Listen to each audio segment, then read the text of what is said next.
कृष्ण हरे कृष्ण कृष्ण हरे हरे, हरे राम राम राम हरे।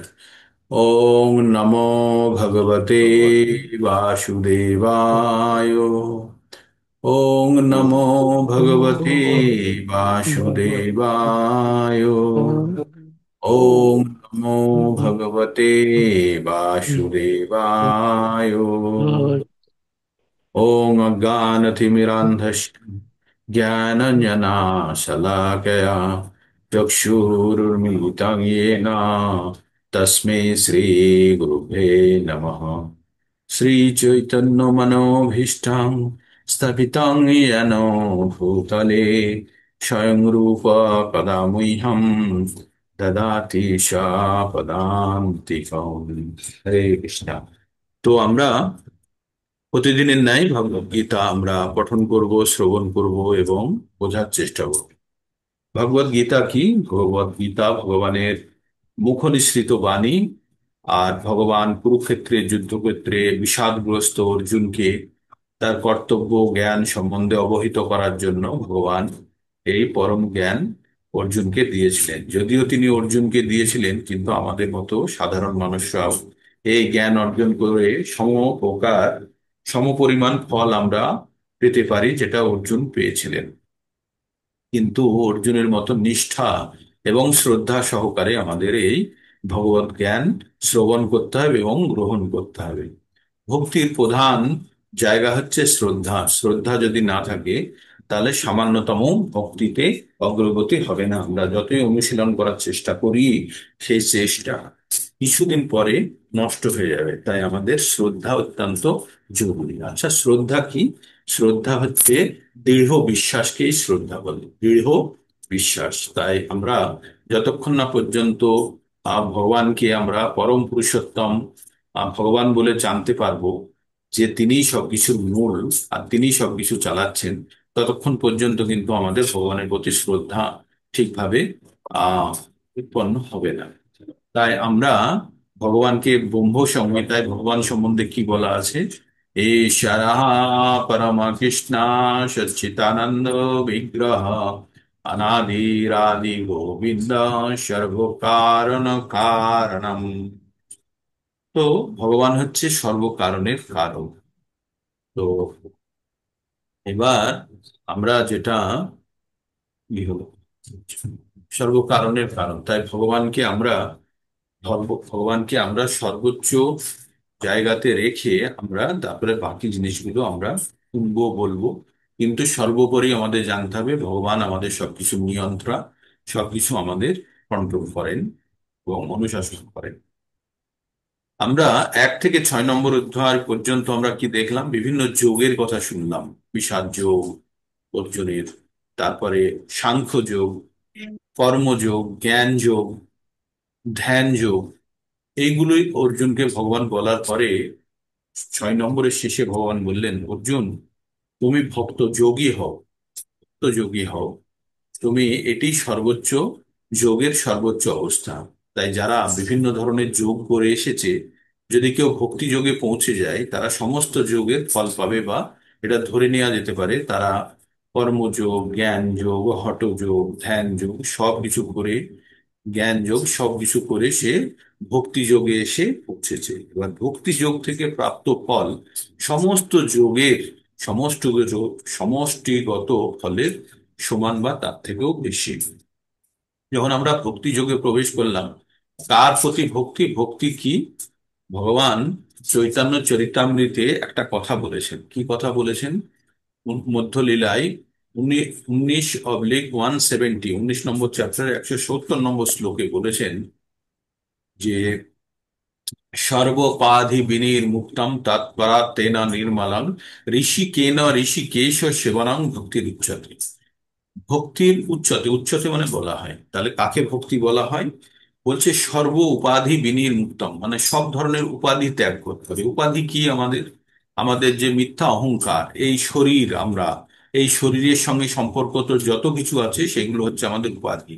আমাদের জমি জায়গা, বাড়ি ঘর, লম্বা বেটে কালো ফর্সা, পুরুষ নারী, এগুলো আমাদের শরীরগত। এই শরীরের যা কিছু প্রাপ্তি আছে সেগুলো নিয়ে আমরা অহংকার বোধ করি। তাই বলছে ভগবান যে এই শরীরগত অহংকারকে শেষ করতে পারলে তবেই কিন্তু মন পবিত্র হবে। তাই বলছে সর্বোপাধি বিনির্মুক্তম, মানে সব ধরনের উপাধি থেকে মুক্ত হতে হবে।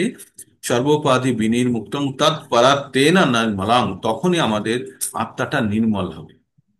তৎপরাত্মেনা নির্মলম, যখন আত্মা নির্মল হবে বা পরিষ্কার হবে, পরিশুদ্ধ হবে, তখন ঋষিকেশ, ঋষিকেশ মানে হচ্ছে আমাদের এই যে ইন্দ্রিয় সমূহকে বলে ঋষি। তাহলে ইন্দ্রিয়ের দেবতাকে ভগবান। তাহলে ভগবানের সেবা করা কি দ্বারা? আমাদের ইন্দ্রিয় দ্বারা। আমাদের ইন্দ্রিয় দ্বারা যখন আমরা ভগবানের সেবা করব, তখনই সেটাকে বলছে ভক্তির উচ্চতে, সেটাকে বলছে ভক্তি। তো তাহলে আমরা ভক্তি সম্বন্ধে জানলাম। ভক্তি কি?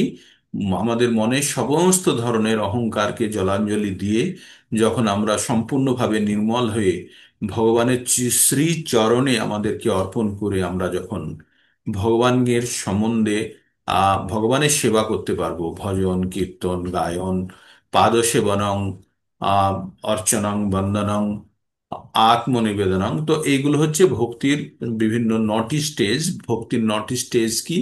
শ্রবণং কীর্তনং বিষ্ণু, শরণং পাদ সেবনং,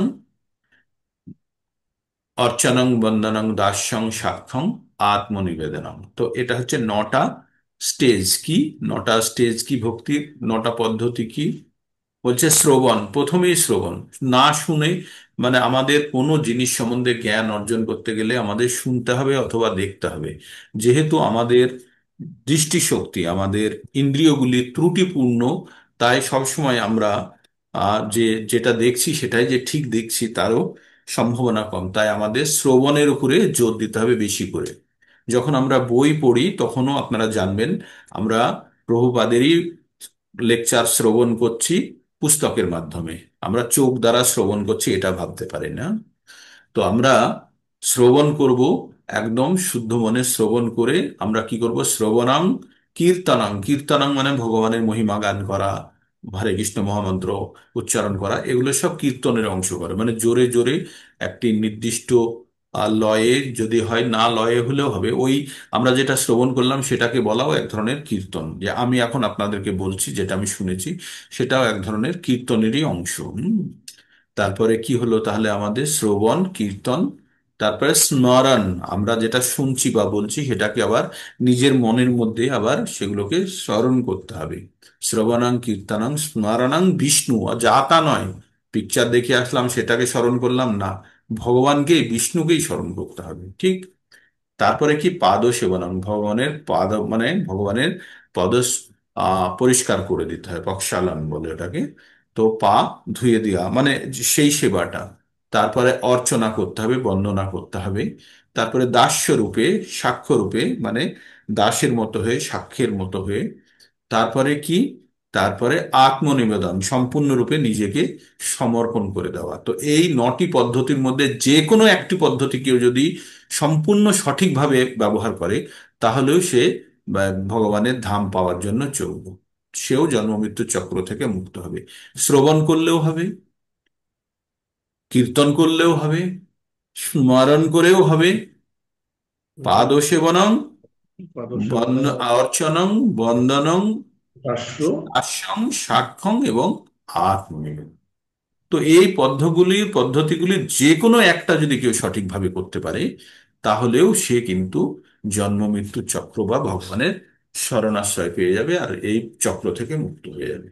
তাই আমাদের জানতে হবে, আমরা যে প্রতিদিন আমরা সকালে যে আহ অনুশীলনটি করি, আমরা বলেছিলাম না, অভ্যাস যোগ যুক্তেনা চেতসা না অন্নগামিনা পরমং পুরুষং দিব্যং ইয়াতি পার্থ অনুচিন্তায়ন।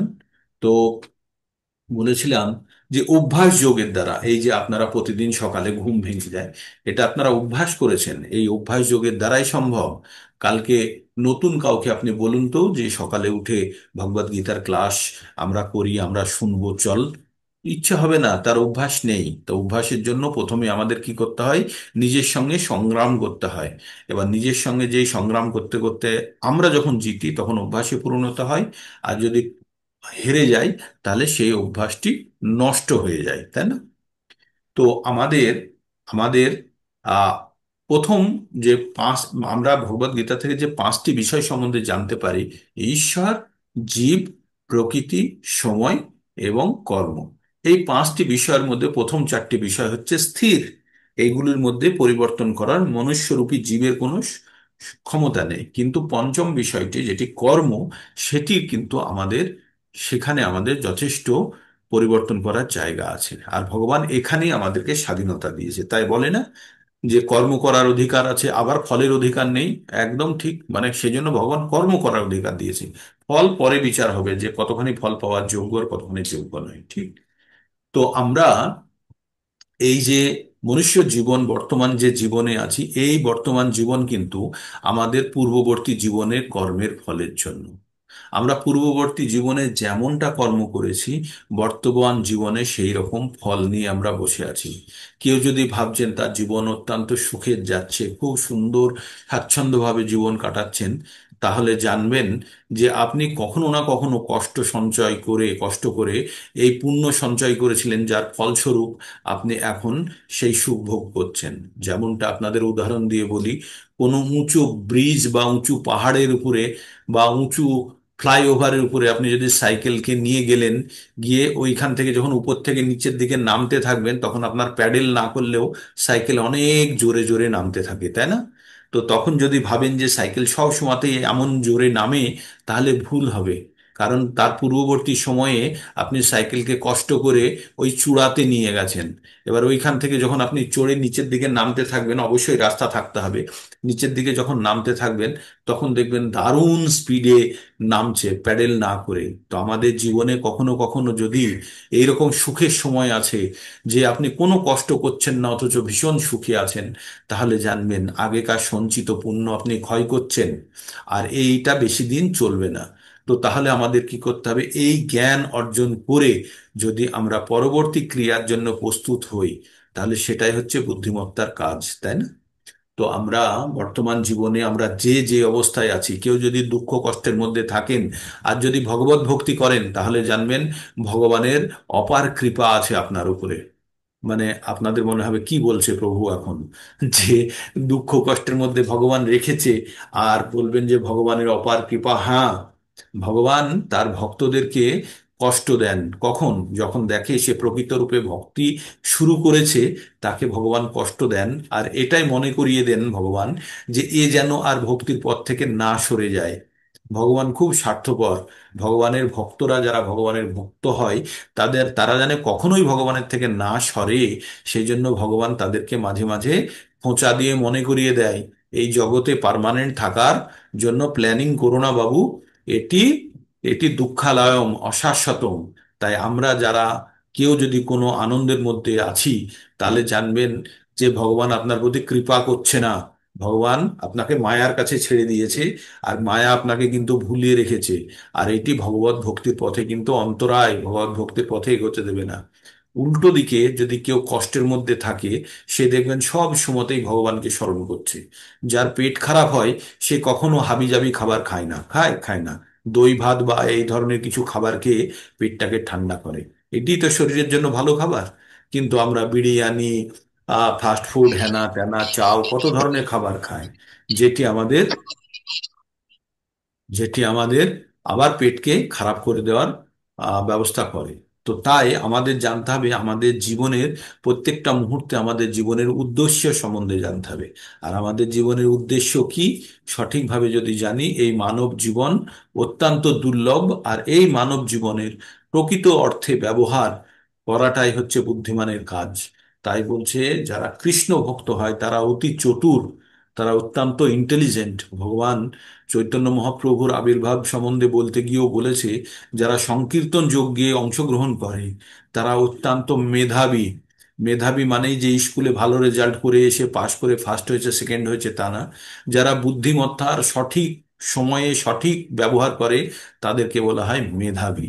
আর যারা কৃষ্ণ ভক্তি বা ভগবানের যজ্ঞে যারা অংশগ্রহণ করেছে, আপনাদের কালকে বলেছিলাম না শ্রেষ্ঠ যজ্ঞ কি? ভগবান কি বলেছিলেন? কি বলেছিলেন শ্রেষ্ঠ যজ্ঞ কালকে? কি বললেন জপ জপ ভগবান? জপ জপ জপ জপ জপ জপ যজ্ঞ, জপ যজ্ঞ। এই জপ যজ্ঞ হচ্ছে একটি সংকীর্ত যজ্ঞের অংশ। জপ যজ্ঞ হচ্ছে সংকীর্তন যজ্ঞের অংশ। তাই কলিযুগে মানুষদের শ্রেষ্ঠ কর্ম কি? সংকীর্তন যোগ্য। তাই ভগবানের ভাগবতমে উল্লেখ আছে, প্রভু চৈতন্য মহাপ্রভুর আবির্ভাবের কমপক্ষে 2000 বছর আগে লেখা হয়েছে এই ভাগবতম, কমপক্ষে 2000 বছর আগে লিপিবদ্ধ করা হয়েছে। আর সেখানে লিখছে কি, কৃষ্ণ বর্ণ তৃষা অকৃষ্ণ সাঙ্গ পাঙ্গস্তু পার্ষদম যজ্ঞেই সংকীর্তন প্রায়ে যজন্তি হি সুমেধাস। বলছে কৃষ্ণে বর্ণের কিন্তু অকৃষ্ণ শরীর হবে। কৃষ্ণই আসছে, কিন্তু আসছে অকৃষ্ণ শরীর নিয়ে। কিভাবে আসছে? সাঙ্গ, উপাঙ্গ হুম, আর অস্ত্র নিয়ে আসছে। মানে সঙ্গ, নিজের অঙ্গ, উপ অঙ্গ এবং অস্ত্রদেরকে নিয়ে আসছে, অস্ত্র নিয়ে আসছে। কি করতে আসছে? যজ্ঞেই সংকীর্তন প্রায়ে, যজ্ঞ করতে আসছেন তিনি। কি যজ্ঞ? সংকীর্তন যজ্ঞ করতে আসছেন। আর এই যজ্ঞে কারা অংশগ্রহণ করবে? যজন্তি। যজন্তি মানে পুজো করা বা যুক্ত হবে এইভাবে ভক্তি করার জন্য। যজন্তি হি, অবশ্যই। যজন্তি হি, অবশ্যই হতে হবে। কি হতে হবে? সুমেধস। মেধস মানে হচ্ছে বুদ্ধিমান, আর সুমেধস মানে হচ্ছে অত্যন্ত বুদ্ধিমান। তাহলে অত্যন্ত বুদ্ধিমান ব্যক্তিরাই শুধু যুক্ত হতে পারবে, সাধারণ ব্যক্তিরা বুঝতে পারবে না। ভগবান এক জায়গাতে বললেন না, কিছুদিন আগে আমরা পড়লাম, অবজানন্তি মাং মূঢ়া মানুষীম তনুমাশ্রিতা পরম ভাব জানন্ত মম ভূত মহেশ্বরম। অবজানন্তি মাং মূঢ়া, যারা মূঢ়া, যারা বোকা, তারা ভগবান যখন মানুষের রূপ নিয়ে আবির্ভূত হবে তখন ভগবানকে চিনতে পারবে না, জানতে পারবে না। কি বলবে? জানতে পারবে না। তারা সাধারণ মানুষ হিসাবেই ভাববে। তাদের অত্যন্ত দুর্ভাগ্য এটা। তাই বলছে চৈতন্য মহাপ্রভু যখন পৃথিবীতে আবির্ভাব হবে, মানে ভাগবতম যখন রচনা করছে, তখন তিনি যজ্ঞ করতে আসবেন আর সংকীর্তন যজ্ঞ করবেন। আর সংকীর্তন যজ্ঞ যখন করবেন তখন অত্যন্ত বুদ্ধিমান ব্যক্তিরাই তার এই যজ্ঞে অংশগ্রহণ করবে। তো আপনারা যারা এই সংকীর্তন যজ্ঞে যারা অংশগ্রহণ করেছেন, তারা অত্যন্ত, প্রত্যেকটা ব্যক্তি অত্যন্ত বুদ্ধিমান। আপনারা কি কাজের জন্য কি করছেন হয়তো আপনারা ফল জানেন না বা এর ভবিষ্যৎ জানেন না, কিন্তু যখন আপনাদের হাতে এসে পৌঁছবে তখন আপনারা অবাকের থেকে অবাক হয়ে যাবেন। কারণ সাধারণ ব্যক্তির কল্পনার অতীত যে এই যে আমরা সংকীর্তন যজ্ঞ বা সকাল সকাল আমরা ভাগবত গীতা পঠনের মাধ্যমে আমরা যে জ্ঞান অর্জন করি, আর এই জ্ঞানের অনুশীলনের মাধ্যমে আমরা যে কোথায় পৌঁছচ্ছি, আমাদের অনেকেরই ধারণা নেই আমরা কোথায় পৌঁছচ্ছি। ঠিক, আমরা সঠিক গন্তব্যস্থলে যাচ্ছি। আপনারা যখন সঠিক ট্রেনে বসে যান, বসে গিয়ে নিজের সিটে বসে আছেন, তখন সিটে বসে আপনাদেরকে কিন্তু কোনো পরিশ্রম করতে হয় না। আপনাদের কি দায়িত্ব থাকে? শুধু ওই ট্রেনের সিটটাতেই বসে থাকা। বাকি দায়িত্ব থাকে ট্রেনের ড্রাইভারকে কত জোরে, কত দ্রুত আপনাদেরকে গন্তব্যস্থলের জন্য নিয়ে যাবে। তাই তাই যাত্রীদের দায়িত্ব কি? সে শুধু যেন ট্রেন থেকে নেমে না যায় আর ট্রেনের নিয়মগুলি পালন করে। তেমনি আপনারা যদি ভক্তিরূপী যদি গাড়িতে চেপে বসেছেন, তাহলে গুরু আপনাদেরকে ঠিক গন্তব্যস্থলের দিকে নিয়ে চলে যাবে। শুধু এইটুকু করতে হবে না যে কোনো অবস্থাতেই যেন আমি ট্রেন থেকে নেমে না যাই। ট্রেন থেকে নেমে গেলেই কিন্তু আপনারা কিন্তু এই যাত্রা থেকে বিঘ্নিত হয়ে যাবেন, তাই না? তো তাই আপনাদেরকে আমার অনুরোধ, আপনারা ভক্তিতে দৃঢ়ভাবে যুক্ত হয়ে থাকুন। আপনারা একদম সঠিক পথে আছেন এবং সঠিকভাবে এগোচ্ছেন এবং সঠিক ড্রাইভারের আন্ডারে আছেন। আমাদের ড্রাইভারকে শিল প্রভুপাদ, যিনি আমাদের এই গাড়িটি বহন করে নিয়ে যাচ্ছেন। ঠিক আছে? তো আমরা যখন যখন আমরা সতত সতত কীর্তয়ন্ত মাম, সতত কীর্তয়ন্ত মাম যতন্তস্য দৃঢ়ব্রতা নমস্যন্তস্য মাং ভক্তা নিত্যযুক্ত উপাসতে। তো সব সময় আমাদের এই এই জিনিসটা মাথায় রাখতে হবে যে আমাদের জীবনের উদ্দেশ্য হচ্ছে ভগবানের ভজন করা, কীর্তন করা, আর আমাদেরকে এই মনুষ্য জীবনের জন্ম মৃত্যু চক্র থেকে মুক্ত হওয়া। হরে কৃষ্ণ হরে কৃষ্ণ, কৃষ্ণ কৃষ্ণ হরে হরে, হরে হরে রাম, রাম রাম হরে হরে। আমরা ভক্তিযোগের মধ্যে, আমরা ভক্তিযোগের 10 নম্বর অধ্যায়ে চলে এসেছি। 10 নম্বর অধ্যায়ে আমরা কি দেখছি? আমরা ভগবানের মহিমা জ্ঞান, ভগবান আহ বিভূতি সম্বন্ধে বলছেন। ভগবানের বিভূতি কি? বিভূতি কথার অর্থ কি? যে বিভূতি কথার অর্থ হচ্ছে যে মহিমা, ভগবানের মহিমা সম্বন্ধে ভগবান নিজেই বলছেন। আপনাদের কালকে উদাহরণ দিয়ে বলেছিলাম, হাতির পায়ের কাছে যদি পিঁপড়ে থাকে, পিঁপড়ের কোনো আন্দাজ থাকে না বা ধারণা থাকে না যে হাতি কত বড় বা কত কি। কিন্তু হাতি যদি পিঁপড়ের ভাষায় পিঁপড়ের মতো করে যদি ব্যাখ্যা করে, তাহলে পিঁপড়ে কিছুটা বুঝতে পারে। তাই ভগবান নিজে কি সেটা যতক্ষণ না পর্যন্ত অর্জুনের কাছে ব্যক্ত করছে, অর্জুনের কোনো ধারণা নেই। আপনি সমুদ্রের তীরে দাঁড়িয়ে আপনি সমুদ্র সমুদ্র সম্বন্ধে কোনো ধারণা আনতে পারবেন না, যদি না সমুদ্র আপনাকে নিজে বলে দেয় যে তার কাছে কতখানি জল আছে, তার কাছে তার গভীরতা কত, সে কতখানি দৈর্ঘ্য প্রস্থে, কতখানি প্রশস্ত, তার ঢেউয়ের উচ্চতা কত। সে যদি সমুদ্র বলে তবেই জানতে পারবেন। না হলে আপনি কিন্তু শুধু দেখবেন ঢেউ আসছে আর ঢেউয়ের ফেনাগুলো এসে পায়ের কাছে ঘুরে চলে যাচ্ছে জলের কাছ থেকে, তাই না? তো তেমনি ভগবান অর্জুনের কাছে নিজের নিজের কিছু বিভূতি, মহিমা, কিছু গুণ সমূহ ব্যাখ্যা করছেন কিছুটা। কারণ ভগবানের মহিমা অপরিসীম। তাই ভগবান অর্জুন যে জিনিসগুলো জানে সেই জিনিসগুলোর সাপেক্ষে ব্যাখ্যা করছেন। ভগবান বলছেন যে তুমি আমাকে কোনো জিনিস, যখন তুমি আমাকে বিচারকর্তা হিসাবে জানবে, তখন তুমি আমাকে যম হিসাবে জানবে। হ্যাঁ। তারপরে তুমি যখন ভগবান এরকম বিভিন্ন উদাহরণ দিয়েছে, তুমি যখন আমাকে পবিত্র করার কোনো বিষয় সম্বন্ধে জানবে, তখন তুমি জানবে আমাকে বাতাস। বাতাস সবকিছু পবিত্র করে দেয়। তারপরে তুমি যদি আমাকে জানবে যে শস্ত্রধারী, আমাকে যখন অস্ত্র হিসাবে জানবে, জানবে আমি বজ্র। তুমি যখন আমাকে জানবে অস্ত্র ধারণ করা ব্যক্তিটা কি, তুমি আমাকে পরশুরাম জানবে। তুমি যদি আমাকে জানবে সর্বশ্রেষ্ঠ জলের মধ্যে প্রাণীকে, আমাকে তুমি মকর মানে কুমির হিসাবে জানবে। সমস্ত সব থেকে সুন্দর বা সব থেকে শ্রেষ্ঠ নদীকে গঙ্গা হিসাবে জানবে। তার মানে যে জিনিসগুলো অর্জুন জানে, সেই জিনিসগুলোর সাপেক্ষে অর্জুনকে ব্যাখ্যা করতে বলছে। কালকে যেমন বলছিলাম না, একজনের কাছে 1 কোটি টাকা আছে, আর সে আরেকজনকে জিজ্ঞেস করছে যে এই দেখ আমার কাছে কত টাকা আছে। সেই টাকার পরিমাণ বোঝানোর জন্য সেই ব্যক্তিকে বলছে, আর সেই ব্যক্তি 1 থেকে 100 পর্যন্ত গুনতে পারে, 1 থেকে 100 পর্যন্ত গুনতে পারে। তাই সেই ব্যক্তিকে যখন বলবে যে আমার কাছে কত টাকা আছে, সেই ব্যক্তিকে কি বলবে, কত টাকা বলবে? 1 কোটি বললে তো বুঝতে পারবে না। তো বলবে যে এই 100 টাকা আছে আমার কাছে, তার কয়েক গুণ, মানে অনেক গুণ 100 টাকা আছে, এটাই বলতে পারবে, এটাই সে বুঝবে, তাই না? সে কখনো কোটি বুঝবে না। তাকে কি বলতে হবে? আমার কাছে 100 টাকায় আছে, তবে এটার সংখ্যা অনেক বেশি, অনেক গুণ 100 টাকা আছে, তাই না?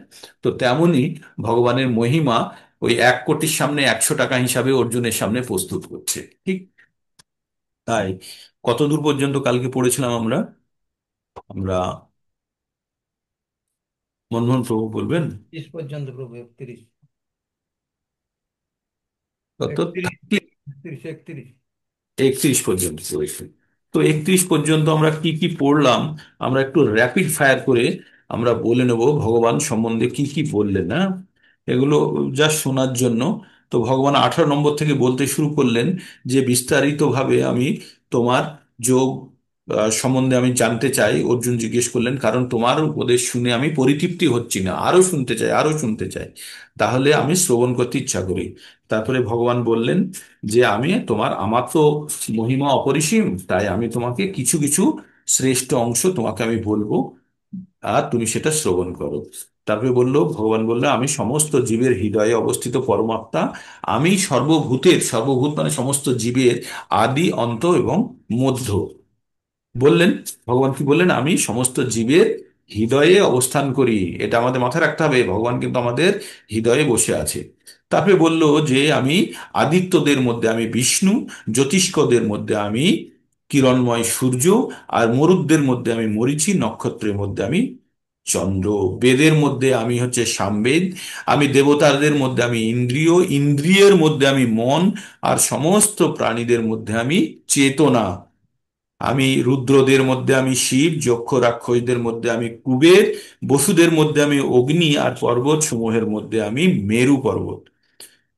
আর কি বললেন ভগবান? ভগবান বললেন যে আমি পুরোহিতদের মধ্যে আমি প্রধান বৃহস্পতি, সেনাপতিদের মধ্যে আমি কার্তিকেয়, আর জলাশয়ের মধ্যে আমি সাগর, আর মহর্ষিদের মধ্যে আমি ভৃগু, বাক্যসমূহের মধ্যে আমি ওঙ্কার শব্দ, যজ্ঞের মধ্যে আমি জপযজ্ঞ, স্থাবর বস্তুদের মধ্যে আমি হিমালয়, আমি বৃক্ষের মধ্যে আমি অশ্বত্থ, দেবর্ষিদের মধ্যে আমি নারদ, গন্ধর্বের মধ্যে আমি চিত্ররথ, সিদ্ধদের মধ্যে আমি কপিল মুনি।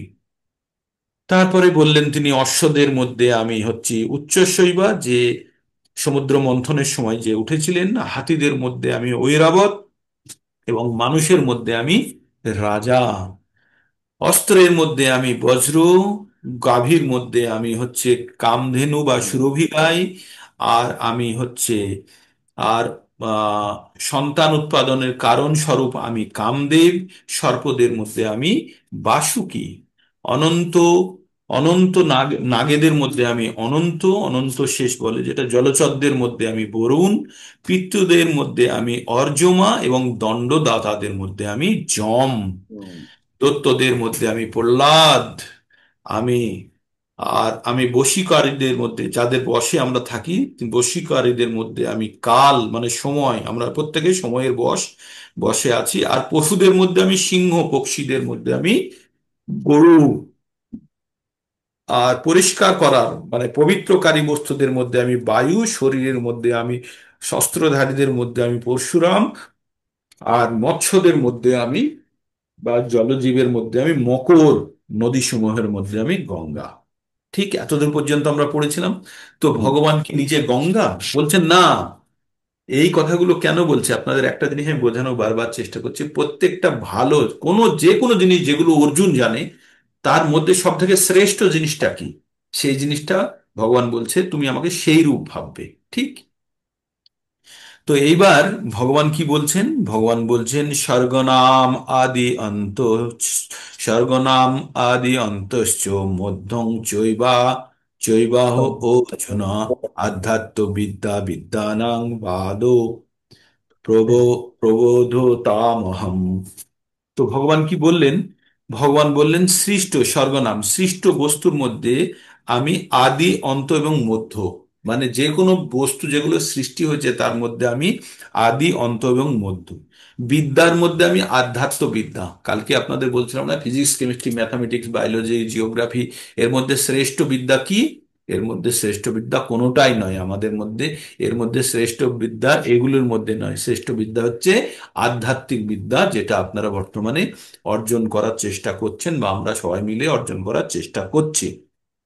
আর কি বললেন? জল্প ও বিতণ্ডার মধ্যে আমি সিদ্ধান্তবাদ, মানে আমি ফর্মুলা, আমি নিয়ম মেনে সবকিছু চলার জন্য সবকিছু সৃষ্টি করেছি। তাই যেন বাদ বিতণ্ডার কোথায় গিয়ে শেষ হয়? যেখানে নির্দিষ্ট ন্যায় শাস্ত্র আছে, এই ন্যায় শাস্ত্র হচ্ছে আমি। তারপরে ভগবান কি বললেন? অক্ষর নাম আকারস্মি, অক্ষর নাম আকারস্মি দ্বন্দ্ব সমাসিকস্য চ, অহমে অহমেবাপ্সায় কালো ধাতাং বিশ্বমুখ। তো বললেন, সমস্ত অক্ষরের মধ্যে, মানে অক্ষরের মধ্যে আমি অকার, সমাসের মধ্যে আমি দ্বন্দ্ব, যারা সমাস শুনেছেন তারা জানবেন সমাসের মধ্যে আমি দ্বন্দ্ব সমাস, সংহারকারীদের মধ্যে আমি মহাকাল, এবং স্রষ্টাদের মধ্যে আমি ব্রহ্মা। তো তাহলে ভগবান যারা মানে ধ্বংস করার জন্য কে আমাদের মহাকাল? তো ভগবান বলছেন মহাকাল আমি। হুম। কখন মহাকাল? সমস্ত কালের মধ্যে আমি মহাকাল, সমাসের মধ্যে আমি দ্বন্দ্ব, সমস্ত অক্ষরের মধ্যে আমি যে কোনো শব্দ বা এই উচ্চারণ করতে গেলে আমাদের বেশিরভাগ ক্ষেত্রে যতগুলো ব্যঞ্জন বর্ণ আছে সবগুলোতেই তো লাগে, তাই না? তাই হচ্ছে সব থেকে গুরুত্বপূর্ণ সব অক্ষর, তেমনি আমি অ। তো ভগবান তারপরে কি বলছে, খুব গুরুত্বপূর্ণ কথাটি বলছেন, মৃত্যু সর্বহরস্য, মৃত্যু সর্বহরস্য অহম উদ্ভব ভবিষ্যতাম ভবিষ্যতাম। ভগবান কি বললো? মৃত্যু সর্বহরস্য, মানে মৃত্যু রূপে আমি সবকিছু হরণ করে নিই, আবার সৃষ্টি করি। তাই বলছে, মৃত্যু সর্বহরস্য চ অহম উদ্ভব, মানে আবার সৃষ্টি করা, উদ্ভবশ্চ ভবিষ্যতম, মানে ভবিষ্যতে আবার আমি উদ্ভবও করাই। আমি মৃত্যু হিসাবে সবকিছু হরণ করে নিই, আবার আমি আবার নতুন ভাবে জন্ম দিই বা সৃষ্টি করি। কীর্তি শ্রীবাক্চ নারী নাং, স্মৃতি মেধা ধৃতি ক্ষমা। যত আহ ভালো নারীদের নাম আছে তার মধ্যে আমি কীর্তি, আমি শ্রী, আমি বাণী, আমি স্মৃতি, মেধা, ধৃতি এবং ক্ষমা, এগুলো সব মহিলাদের গুণ সমূহ। আর সেগুলোকেই বলছে এখানে উল্লেখিত সাতটি ঐশ্বর্য কি কি: কীর্তি, শ্রী, বাণী, স্মৃতি, মেধা, ধৃতি ও ক্ষমা। এই সবগুলোই স্ত্রীলিঙ্গবাচক বলে বিবেচনা করা হয়। কোনো কোনো ব্যক্তি যখন এই ঐশ্বর্যগুলি সব কয়টি অল্প কয়েকটির অধিকারী হন, সব কয়টি বা অল্প কয়েকটির অধিকারীও হন, তখন তিনি মহিমান্বিত হন। কি কি এই গুণগুলি? কি কি: কীর্তি, শ্রীবাক, শ্রীবাক চ নারীণাং স্মৃতির মেধা ধৃতি ক্ষমা। কি বললো? কীর্তি, শ্রী, বাণী, স্মৃতি, মেধা, ধৃতি, ক্ষমা। তার মানে তার যশ থাকবে, দেখতে সুন্দর হবে, বাণী ভালো কথা বলবে, স্মৃতি তার মেধা, স্মৃতি তার স্মরণ শক্তি বেশি, মেধা তার বুদ্ধি বেশি, ধৃতি মানে ধৈর্য থাকবে, আর ক্ষমা করার প্রবণতা থাকবে। এই গুণগুলি যে ব্যক্তির মধ্যে থাকবে, যে ব্যক্তির মধ্যে, তারাই কিন্তু ভগবানের ঐশ্বর্য তারা বয়ে বেড়াচ্ছে, তখন তারা মহিমান্বিত হন। কোনো মানুষ যখন ধার্মিক ব্যক্তিরূপে প্রসিদ্ধ হন, তখন তাকে মহিমান্বিত করে সংস্কৃত শ্রেষ্ঠ ভাষা, তাও অতি মহিমান্বিত। কোনো কিছু পাঠ করার পরে কেউ যখন তা মনে রাখতে পারে, সেই গুণকে বলা হয় স্মৃতি। আর বিভিন্ন বিষয়ের উপর গ্রন্থ কেবল অধ্যয়ন করাই নয়, সেই সঙ্গে সেগুলিকে হৃদয়ঙ্গম করা এবং প্রয়োজনে প্রয়োগ করার সামর্থ্যকে বলা হয় মেধা। আমরা কোনো কিছু শুনলাম, শিখলাম, এবং সেটি সঠিক সময়ে সঠিক জায়গায় ব্যবহার করার ক্ষমতাকে বলা হয় মেধা। তাছাড়াও বিনয়ী, নম্র, এগুলো তো মানুষের গুণ। তো এই সমস্ত বিভূতি, যেমন দুঃখ এবং সুখে ভারসাম্য বজায় রেখে যিনি চলতে পারেন, এবং প্রয়োজনে সে নিজেকে আহ, আহ, সম্পূর্ণ নিয়ন্ত্রণে রাখতে পারে, সেটিকে ক্ষমা বলা হয়। যেমন বলছে যে, মনে করুন আপনি বুঝতে পারছেন কেউ অন্যায় করেছে, তবুও আপনি তাকে তাকে হত্যা করলেন, বা তার প্রতি প্রতিশোধ না নিয়ে তাকে আপনি ক্ষমা করলেন, তাকে আপনি মুক্ত করলেন সেই যে অপরাধ থেকে, সেটি হচ্ছে ক্ষমা। এবার আমরা পড়ব, এবার আমরা 35 নম্বর শ্লোকটি পড়ব। বৃহৎসাম তথা সম্মানং গায়ত্রী ছন্দসামহম মাসানাম মার্গ শীর্ষঃ অহম মৃত্যুনাং কুসুমাকরম। কি বললেন ভগবান? ভগবান বললেন বৃহৎ শ্যাম তথা সম্মানম গায়ত্রী চন্দ্রনাম মাগ শীর্ষ অহম ঋতু নাম কুসুমাকর। ভগবান বললেন সামবাদের যতগুলো বেদ আছে তাদের মধ্যে আমি সামবাদ, সাম বেদের গীতসমূহের মধ্যে আমি বৃহৎ সাম। আগে বলেছে বেদের মধ্যে কি শ্রেষ্ঠ বেদ, ভগবান বলেছে সামবেদ। এবার সামবেদের মধ্যে সব থেকে শ্রেষ্ঠ কি, সেটা হচ্ছে বৃহৎ সাম নামক ছন্দটি হচ্ছে সব থেকে শ্রেষ্ঠ। তারপরে ভগবান বললেন সমস্ত যত ছন্দ আছে পৃথিবীতে, আমাদের বেদের মধ্যে, তার মধ্যে আবার একটি ছন্দ হচ্ছে গায়ত্রী মন্ত্র, সেটি হচ্ছে সব থেকে সুন্দর ছন্দ। হ্যাঁ, ওং ভূ, যেটা আমরা বলি ভূ স্বাহা। তারপরে আমরা বলি মাসের মধ্যে সব থেকে শ্রেষ্ঠ মাস কি, সেটি হচ্ছে অগ্রহায়ণ। মাঘ ও শীর্ষ মানে মাঘ মাসের আগে যেটা আছে সেটাকে বলে অগ্রহায়ণ মাস বলে বাংলায়, সেটি হচ্ছে অগ্রহায়ণ মাস। আর ঋতুদের মধ্যে সব থেকে সেরা কি, কুসুমা করো, কুসুম মানে হচ্ছে ফুল, আর কুসুমা করো মানে ফুল ফোটে যে মাসে, সেটি হচ্ছে বসন্ত মাস, বসন্ত কাল। তাই ভগবান বললেন যে সামবেদের গীত সমূহের মধ্যে আমি বৃহৎ সাম, সমস্ত ছন্দ সমূহের মধ্যে আমি গায়ত্রী, মাস সমূহের মধ্যে আমি অগ্রহায়ণ, এবং ঋতুদের মধ্যে আমি বসন্ত ঋতু। তো এইভাবে ভগবান আরো আগে কি বলছেন, বলছে দুত্তম ছলয়তাম অস্মি, দুত্তম ছলয়তাম অস্মি তেজো তেজস্বী নাম অহম জয় অস্মি ব্যবসায় অস্মি সত্যম सत्यम তামহম सत्यम सत्यम তামহম। তো सत्यम सत्य। হরে কৃষ্ণা, আমি প্রভু একটু মিউট করে দিচ্ছি, হ্যাঁ? আপনি নিজে নিজে পড়ে বলুন ওটার সঙ্গে মিলিয়ে। তো ভগবান কি বলছেন, দুত্তম চলতায়াম অস্মি, মানে দ্রুত ক্রীড়া, মানে জুয়া খেলার মধ্যে আমি আমি সবকিছু, মানে সব, কাউকে যদি বঞ্চনা করতে হয়, কাউকে যদি চিটিং করতে হয়, তার মধ্যে আমি সব থেকে বড় চিটার। ভগবান বলছে আমাকে কেউ চিট করতে পারবে না, আমাকে কেউ ছলনা করে আমাকে কেউ হারাতে পারবে না, আমি সব থেকে বড় ছলনাকারী। হ্যাঁ, তারপরে তেজের মধ্যে বলছে আমার কাছে সব থেকে তেজ বেশি আছে। তেজো তেজস্ব তেজস্বী নাম অহম, মানে আমার কাছে সব থেকে বেশি তেজ আছে। তারপরে ভগবান কি বলছে, জয় অস্মি ব্যবসায়, বলছে আমি আমি বিজয়, আমি উদ্যম, আর আমি বলবানের বল। যে কোনো ব্যক্তি অনেক বলবান, দারাসিং বা আমরা বলি না খুব ব্যয় শক্তি এখন খালি, কে ওটা? বলছে বলবানের আমি বল। বলছে 7 নম্বর আমরা পড়েছিলাম কিন্তু, বলং বলবতাম অস্মি কাম রাগ বিবর্জিতম ধর্ম বিরুদ্ধ ভূতেষু কাম অস্মি ভরতর্ষভ। পড়েছিলাম না 10 নম্বর, 7 নম্বর অধ্যায়ে 10 নম্বর শ্লোকে পড়েছিলাম যে বলং বলবতাম অস্মি, মানে আমি বল কার? আমি হচ্ছি বলবতাম অস্মি কাম ও রাগ বিবর্জিত, কাম এবং রাগ বিবর্জিত আমি বল। কিন্তু ধর্ম বিরুদ্ধ যদি কোনো ভূত, মানে ধর্মের বিরুদ্ধে কেউ যদি কোনো, ধর্মের বিরুদ্ধে যদি কেউ থাকে, তার বিরুদ্ধে যে শক্তি হবে সেটিও কিন্তু আমি। তাই ভগবান বলছে সমস্ত ছলনাকারীদের মধ্যে আমি শ্রেষ্ঠ ছলনাকারী, আমি তেজস্বীদের মধ্যে আমি তেজ, আমি বিজয়, আমি উদ্যম, আমি বলবানের আমি বল। তারপরে ভগবান বলছে, এবার নিজের সম্বন্ধে বলছে, বিষ্ণু নাং বাসুদেব বাসুদেব অস্মি, বিষ্ণু নাং বাসুদেব অস্মি, পাণ্ড নাম পাণ্ডব নাম ধনঞ্জয়, মুনি নাম পহং ব্যাস, কবি নাম কবি না মূষা কবি। কি বললেন?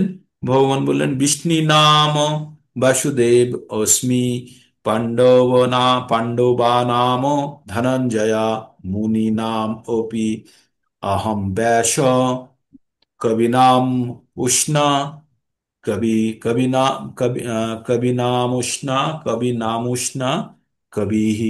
তো ভগবান বললেন বিষ্ণু, বিষ্ণু মানে হচ্ছে যদুবংশীয় যারা বিষ্ণুদের মধ্যে, আমি বাসুদেব মানে আমি কৃষ্ণ।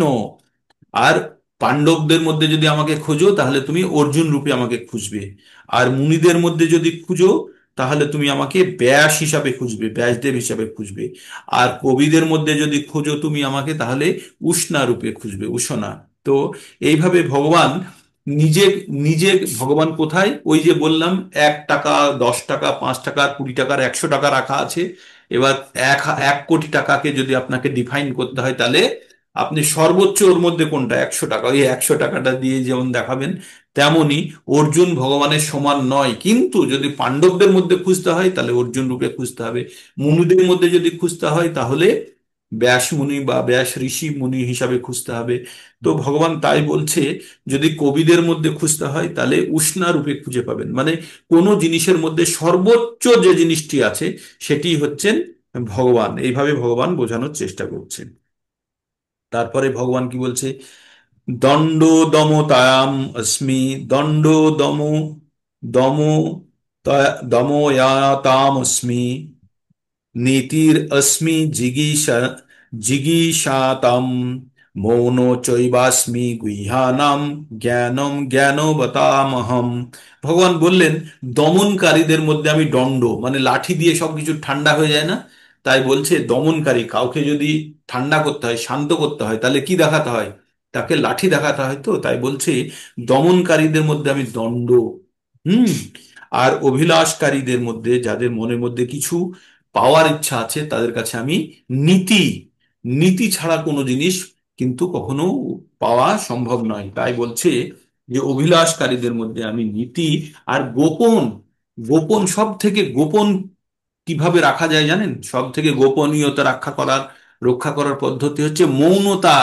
যারা বোবা তারা সব থেকে বেশি গোপনীয়তা মেনটেন করতে পারে, কারণ তারা তো বলতে পারে না।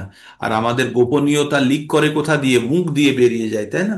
তাই যারা বোবা, যারা মৌন থাকে, তারা কখনোই, তাদের থেকে বেশি কেউ গোপনীয়তা রক্ষা করতে পারে না। তাই বলছে আমি গোপনীয় বিষয়দের মধ্যে আমি মৌন। আর জ্ঞানবান কাদের বলে? যাদের জ্ঞান আছে। আর জ্ঞান হচ্ছে আমি জ্ঞানবানদের শক্তি। হ্যাঁ। তারপরে ভগবান বলছেন যচ্চাপি সর্বভূতানাং বীজং তদম অর্জুন না তদন্তি বিনা যৎ সন্ময়া ভূত চরাচরম। হে অর্জুন, আমি সর্বভূতের বীজ স্বরূপ। ভগবান কি বললেন? আমি সর্বভূতের, যচ্চাপি সর্বভূতানাং বীজং তদম অর্জুন। তো বললেন আমি সর্বভূতের বীজ, আমি সর্বভূতের বীজ স্বরূপ। এটা আগেও বলেছে, বীজহং সর্বভূতানাম বিদ্ধি পার্থ সনাতনম বুদ্ধির বুদ্ধি মতামস্মি তেজ তেজস্বী নাম আহম। ভগবান বলেছেন, কখন বলেছেন এটি? এটি বলেছেন 7-11-তে বলেছেন, এই কথাগুলোই বলেছেন। তাই বলছেন, অর্জুন কি জিজ্ঞেস করেছিল আমি পুনঃ পুনঃ শুনতে চাই, তাই ভগবান এই কথাগুলো রিপিট করছেন আবার অর্জুনের সুবিধার্থে। এক জায়গাতে বলছে আমি সর্বভূতের বীজ, আবার এই কথাটা আর এক জায়গাতেও বলেছে সর্বভূতের বীজ, 14 নম্বরের অধ্যায়ের 3 নম্বর শ্লোকে। কি বলেছে? বলছে যে ভবিষ্যতে যতগুলো জন্ম হতে, যতগুলো জীব হতে পারে সব কিছুর আমি বীজ প্রদানকারী পিতা। ভগবান কি বললেন ওখানে? বললেন যে 14 নম্বরের 3-এ বললেন ভগবান, বলল সম্ভব, সম্ভব যত জীব হতে পারে সবগুলিরই আমি বীজ হিসাবে তুমি জানবে। হ্যাঁ, এটা আমি যদি স্টার্টিংটা পাচ্ছি না বলেই বলতে পারলাম না। সর্বজনীষু কন্তেও মূর্ত, সর্বজনীষু কন্তেও মূর্তয়ে সর্ববন্তি চ অহম, সর্বজনীষু কন্তেও মূর্তয়ে সম্ভবন্তি চ তাসাং ব্রহ্ম মহজ্জানির অহম বীজ পদ পিতা। বলছে যত ধরনের জীব হতে পারে, যত ধরনের জীব হতে পারে তার বীজ প্রদানকারী পিতা আমি। তো এখানেও সেই একই কথা বললেন ভগবান, যে আমি সমস্ত জীবের বীজ। তাছাড়া আমাকে স্থাবর ও জঙ্গম কোনো বস্তুরই অস্তিত্ব থাকে না, থাকতে পারে না। আমি ছাড়া কোনো বস্তুর কোনো অস্তিত্ব থাকতে পারে না, সে চলমান হোক বা সে স্থির হোক। তাই ভগবান বললেন যচ্চাপি সর্বভূতানাং বীজং তদম অর্জুন না তদন্তি বিনা যৎ সন্ময়া ভূত চরাচরম। চর আর অচরকে বলা হয় স্থাবর এবং চর, মানে যেটা চলতে পারে, আর অচর মানে যেটা চলতে পারে না, এটাকে বলে স্থাবর এবং জঙ্গম। তারপরে ভগবান বলছেন নান্তো অস্তি নান্তমস্তি মম দিব্যানাং বিভূতিনাং পরন্তপ এষ তুদেত্ত শত প্রোক্ত বিভূতি বিস্তার ও মায়া। বলল হে পরতম, পরন্তপ অর্জুন, আমার বিভূতি সমূহের কোনো অন্ত নেই। ভগবান বলছে আমি তোমাকে কি বলবো, উদাহরণস্বরূপ কয়েকটি আমার, আমার অন্তহীন এই বিভূতি সমূহের বিভূতির বিস্তার কয়েকটি মাত্র বললাম। ভগবান কি বললেন? যে আমার বিভূতির কোনো সীমা নেই, কত বলবো তোমায়। তাই তোমাকে আমি বেছে বেছে কয়েকটি তোমার আমি জ্ঞাতার্থে আমি তোমাকে বললাম। তারপরে ভগবান কি বলছেন? যজ্জাদ বিভূতি, যজ্জাদ বিভূতি মৎ সত্যম শ্রীমাত ঊর্জিতম এব বা তত্তৎ তত্তৎ দেবাব দেবাবগচ্ছতম মম তেজোহম সম্ভবম। ভগবান কি বললেন? যজ্জাত বিভূতি মৎসতম শ্রীমৎ ঊর্জিতম এব বা তত্তাৎ এব অবগচ্ছম অবগচ্ছম ত্বম মম তেজ অংশ সম্ভবম। ভগবান বললেন ঐশ্বর্যযুক্ত শ্রী সম্পন্ন ও মহিমান্বিত সৃষ্টি যত কিছু আছে আমার তেজের অংশ সম্ভূত জানবে। মানে পৃথিবীতে যার কাছে যে জিনিসটা আছে প্রত্যেকটা জিনিসই ভগবানের অংশ স্বরূপ। এবার ভগবান অর্জুনকে বলছে আচ্ছা তুমি এসব জেনেই বা কি করবে? তাই ভগবান বলছেন অথবা বহু নৈতেন কিং জ্ঞাতেন তবার্জুন বিষ্ঠভ্য মিদম কিচ্ছন্ন মে কাংশেন স্থিত জগৎ। ভগবান বললেন তুমি যে সবগুলো শুনলে এগুলো সব আমার বিভূতির সামান্য অংশ, আর এইগুলি আবার আমার, এই আমার সমস্ত বিভূতি আবার আমার এক অংশ মাত্র, আমার বিভূতির মাত্র এক অংশ। তাই বললেন হে অর্জুন এই প্রকার জ্ঞানের কি প্রয়োজন?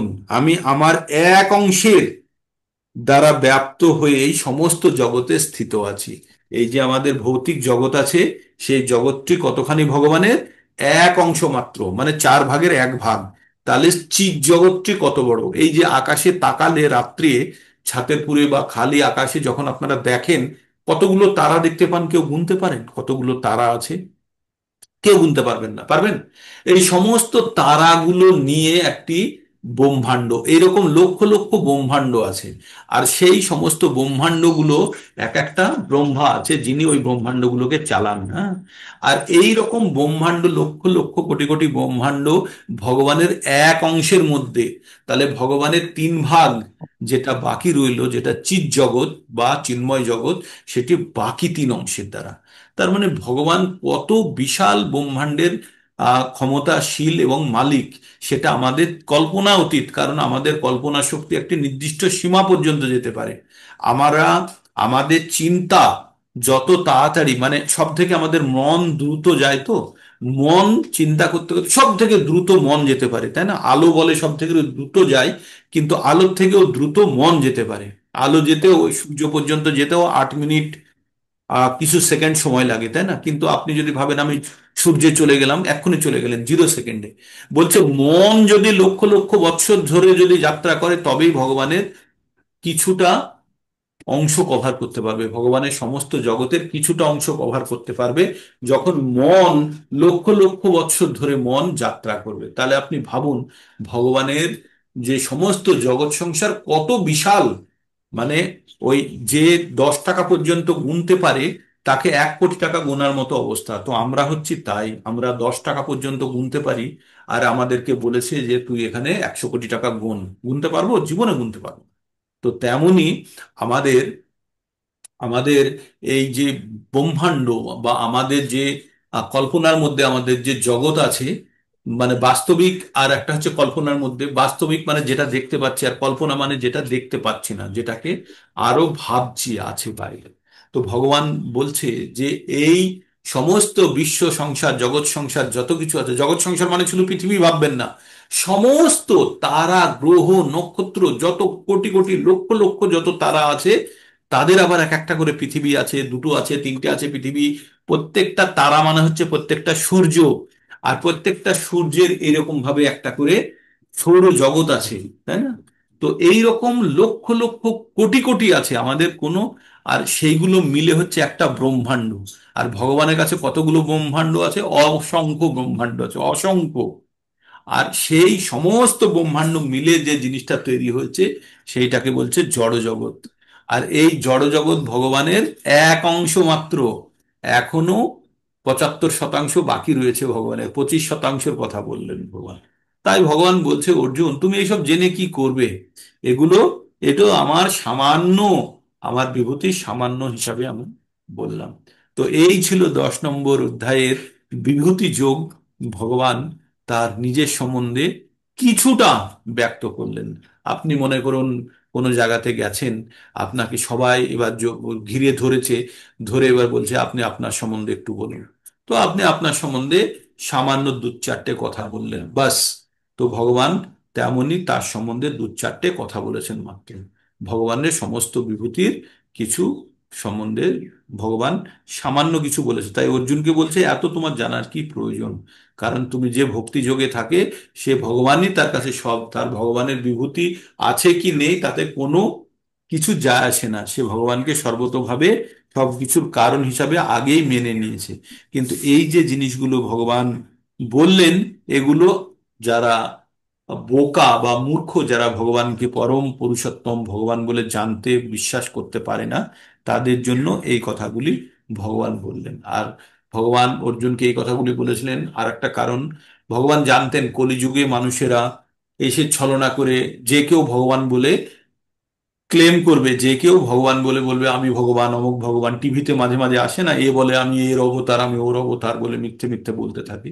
তো এই সব বলতে থাকবে, সেই জন্য ভগবান এই মহিমাগুলো বলেছে। যাদের মধ্যে এই মহিমা গুণগুলো থাকবে, তারাই শুধু ভগবান হতে পারবে, তাই না? কেউ যদি বলে আমি ভগবান, আমি ভগবানের অবতার, বলে তুই ভগবান তো গিরিরাজ গোবর্ধনকে 7 দিন 7 রাত্রি বাঁ হাতের কেন আঙুলের উপরেও ধারণ করে রেখেছিলেন। তাকে বলতে হবে এই 1 কেজির একটা ইট তুই 3 ঘন্টা এরকম ভাবে হাতে করে ধরে রাখ দেখি, তাতেই হাওয়া বেরিয়ে যাবে, তাই না? এই তো হচ্ছে আমাদের ক্ষমতা।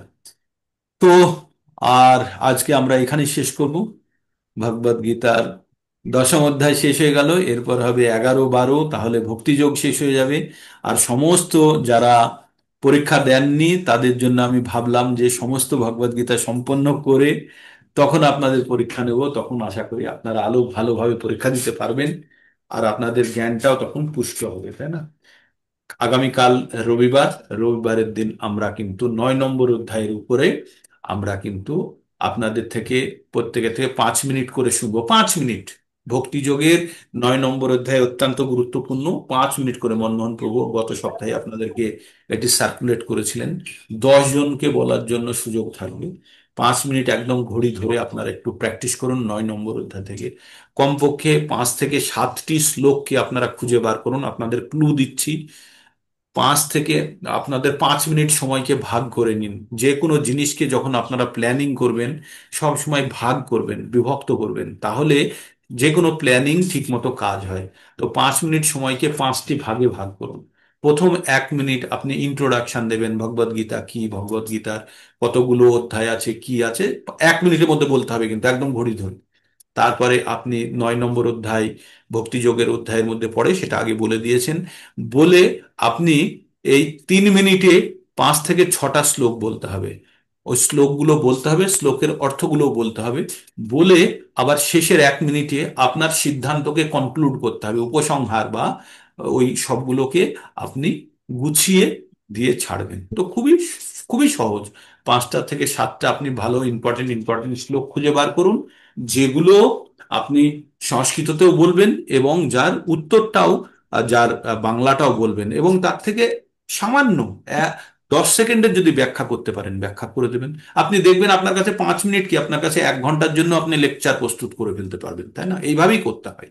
তো আপনাদের কাছ থেকে আমি 5 মিনিট করে 10 জন কমপক্ষে, আর কে কোন কখন করতে চান মনমোহন প্রভুর কাছে নাম দিয়ে দিন।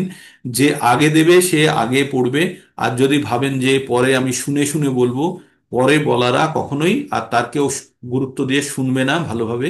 তাই আপনারা মনমোহন প্রভুর কাছে নাম দিয়ে দিন। আমরা কে কে কখন করবেন, আর আপনাদের প্রত্যেককেই বলতে হবে। এ এ ভাবলে হবে না যে চান্স, এ আমাকে কষ্ট দিচ্ছে বা কঠিন কঠিন কাজ দিয়ে দিচ্ছে। কিচ্ছু কঠিন কাজ নয়, একদম সহজ।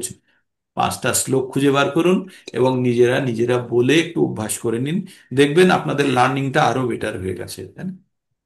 মনমোহন বাবু কিছু বলবেন?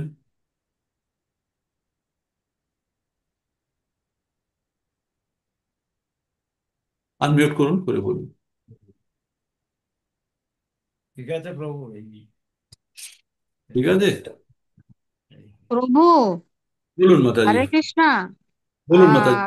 কালকে কিন্তু আমি সব থেকে ফার্স্টে বলবো, কিন্তু আগে বলে দিচ্ছি। হ্যাঁ। ঠিক আছে মাতাজি। মাতাজি বুকিং করে নিল, দেখুন ফার্স্ট কাম ফার্স্ট সার্ভ। ঠিক সেকেন্ড আছে, আমার একটা সেকেন্ড একটা আমার মন্তব্য একটা বুকিং পেয়ে গেলেন। রিনা সেকেন্ড মাতাজি আমার প্রথমে বলবে, ঠিক আছে মাতাজি। সেকেন্ড আমি এই তো বুকিং হয়ে যাচ্ছে, মনমোহন প্রভুর কাছে নাম দিয়ে দেবেন। আমিও বলবো, এই আমি তো। বলবো প্রভুজি। হরে কৃষ্ণ। হরে কৃষ্ণ। এরকম ভলেন্টিয়ারই তো চাই, যে আপনারা সবাই বলুন। আমি তো চাই যে আপনারা প্রত্যেক দিন এক এক দিন এক একজন এই পুরো সেশনটা চালান। আমি চাই যে আমি বসে শুনবো আর আপনারা কেউ পুরো ভাগবত গীতার ক্লাসটা দেবেন। আমি এটা শুনতে এটা চাই। আরো কবে আসবে? সময় সাপেক্ষ, কবে আসবে সেই দিনটা? আমি সেই জন্য অপেক্ষা করে আছি। আরো অবশ্যই মনে হয় সময় সাপেক্ষে। শুনতে হবে অনেকবার। হ্যাঁ, আপনারা তৈরি হয়ে উঠেছেন অনেকেই, আমি দেখেছি অনেকেই কিছুটা বুঝছেন, বলার জন্য উৎসাহী থাকেন। তো আমি শুনতে চাই, আমি একজন শ্রোতা হিসাবে শুনতে চাই আপনারা কে কেমন বলেন। তবেই তো আমার কনফিডেন্সটা বাড়বে যে আপনারা কোথাও লেকচার দিতে গেলে আপনারা আমাদের সিস্টেমকে ডাউন হতে দেবেন না, তাই না? আমি এটা তো চাই যে কোথাও কোনো জায়গাতে আপনি যখন লেকচার দেবেন বা বলবেন ভগবদ গীতা সম্বন্ধে, আপনি অন্যথায় আপনি ইসকন অযোধ্যার মন বা নাম উজ্জ্বল করবেন, তাই না? তখন যেন সবাই বলতে পারে হ্যাঁ, না এরা প্রভু, ঠিক। বলুন মাতাজি। প্রভু, 5 মিনিটে কি হয়ে যাবে লেকচার? 5 মিনিটে আমার তো কনসাইজ। মনে হচ্ছে না। কমসে কম 10 থেকে 15, পনেরো 15 মিনিটও কম বলছি, কিন্তু 15 মিনিট মিনিমাম হ্যাঁ, তো আপনারা আমার। সংক্ষেপে বানান, পরবর্তীতে আপনাদের 1 ঘন্টার জন্য দেবো। 5, 15, 20, 50 করে 1 ঘন্টা আচ্ছা, যাবে। ঠিক। এখন 5 মিনিটের জন্য লেকচার প্রস্তুত করুন, এখন ঠিক পাঁচ। আছে, ঠিক আছে, ঠিক আছে, ঠিক, ঠিক, ঠিক। ঠিক দুটো আছে হলো, মাতাজি। তিন হরে হলো। কৃষ্ণ। আর কয়েকজন আনমিউট করে বলুন। আচ্ছা মাতাজি, আপনার জন্য ওই বুক অর্ডার আপনার চলে গেছে। আপনার কাছে দেখুন 13-14 তারিখের মধ্যে বুঝি ডেলিভারি হবে, ঠিক আছে? আচ্ছা আপ- আচ্ছা, ঠিক আছে প্রভু। আপনাকে একটা আমি স্লিপ দিয়েছি, ওইটা দেখবেন, আপনার নম্বর সব দেওয়া আছে, কল করে দিয়ে দেবেন। জি জি, টাকাটা ঠিক আছে। প্রভু বলুন। টাকাটা কিভাবে পাঠাবো, কাকে আচ্ছা পাঠাবো? অপেক্ষা করুন না, টাকা দেবেন, অপেক্ষা করুন, চিন্তার কিছু নেই, মনমোহন প্রভু আছে, সব ব্যবস্থা করুন। ঠিক আছে, হুম, চিন্তা করবেন না। ঠিক আছে, মনমোহন কালকে প্রভুর আমিও পেটিএম বলবো। নম্বর দিয়ে দেবে, মনমোহন প্রভুর পেটিএম নম্বর দিয়ে দেবে, সেই পেটিএম নম্বরে আপনার পেটিএম করে দেবেন। আচ্ছা, চার হলো স্বপ্না চ্যাটার্জি কোনো মাতাজি। অনেকজন পে করে দিয়েছে, 12 জন না কতজন পে করে দিয়েছে বারো বুঝি না। জন পেয়েছে প্রভু, 12 জন। 12,000 টাকা মতো পেমেন্ট হয়ে হ্যাঁ, গেছে। তাহলে ওটা আমাকে পাঠালে আমিও করে দিতে পারবো। ঠিক আছে মাতাজি, ঠিক পাঠিয়ে আছে, ঠিক আছে। তো আজকে এখানেই থাক, ক্যামেরা অন করুন, দেখি একটা স্ন্যাপশট হয়ে যাক সকালে। সংখ্যা কিন্তু হচ্ছে না, আপনারা ঠিক মতো ধাক্কা দিন। আপনারা যারা টিম লিডার, তারা কেন আপনাদের টিমের মেম্বাররা জয়েন করছে না তাদেরকে দেখুন। শীতকাল এসে গুলো গুলো কি আরাম করবে সবাই? আর এইটাই তো ভগবত ভক্তি করার সব থেকে ভালো সময়, তাই না? সবাই ঘুমিয়ে থাকবে, আপনি ভক্তি করে নেবেন। হুম। যে আপনি ভক্তিটা পুরো ভগবানকে টেনে নিন, অন্যরা নেওয়ার আগে, তাই না? এই হরে সিজনটা না কৃষ্ণ। সবার শরীর খারাপ হচ্ছে। হ্যাঁ, আমিও জ্বর, আরে তাদের জন্য। এ শরীর থাকলে হবে, জন্ম মৃত্যু জরা ব্যাধি, it is part of our life. Camera on hmm. করুন যারা যারা পারবেন। হরে কৃষ্ণ হরে কৃষ্ণ, কৃষ্ণ কৃষ্ণ হরে হরে, হরে রাম রাম রাম হরে। ঠিক আছে, আজকে এখানে বিরাম নিই। বঞ্চাকল্পতরুভ্যশ্চ কৃপা সিন্ধুভ্য এব চ পতিতানাং পাবনেভ্যো বৈষ্ণবেভ্যো নমো নমঃ।